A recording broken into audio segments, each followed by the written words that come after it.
విశాఖ డైరీలో జరిగిన అక్రమాలను నిగ్గు తేల్చేందుకు ఏర్పాటు చేసిన అసెంబ్లీ సభా సంఘం విశాఖ డైరీని పరిశీలించింది. ఎమ్మెల్యే నెహ్రూ ఆధ్వర్యంలో సభ్యులు విశాఖ డైరీని పరిశీలించారు.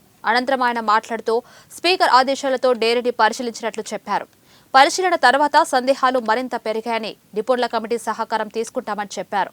విశాఖ డైరీపై ఆడిట్ జరగాల్సి ఉందన్నారు.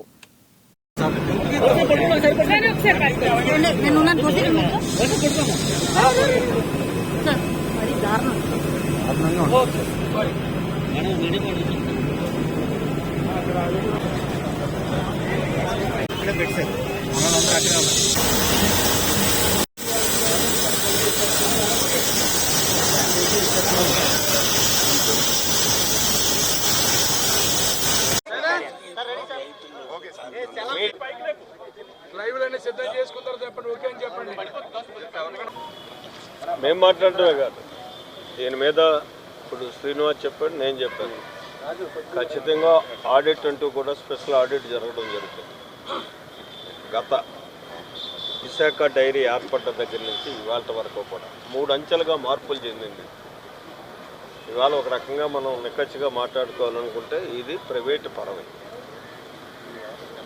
కాబట్టి దాని మీద పూర్తి స్థాయిలో ఆడిటింగ్ జరుగుతుంది. టెక్నికాలిటీస్ కూడా చూడడానికి కంపెనీ యాక్ట్ని, ఇటు సొసైటీ యాక్ట్ని రెండింటినీ అనుభవం ఉన్నటువంటి వ్యక్తులను కూడా ఇందులో పెట్టడం జరుగుతుంది. వాళ్ళకి స్పెషల్ కమిటీ ఉండదు, మాతో పాటే వాళ్ళు కూడా రావడం జరుగుతుంది. అంతే సార్. యాజమాన్యం అన్నారు కదా, యాజమాన్యం తరఫు నుంచి ఎవరు మాట్లాడారు? మీ కమిటీ ఎండి మాట్లాడేది, చైర్మన్ లేరు, ఎక్కడికో దుబాయ్ వెళ్ళారు అన్నారు. ఎండి అంటే ఎంప్లాయ్ కదా, ఎంప్లాయీ. యాజమాన్యం అంటే చైర్మన్, ఆయన లేకపోవడం ఏంటంటే మేనేజ్మెంట్ ఎవరో రిప్రజెంటేషన్ వస్తారు, వచ్చిన వాళ్ళు ఎండి కంట మేనేజ్మెంట్కి తెలియదు కదా.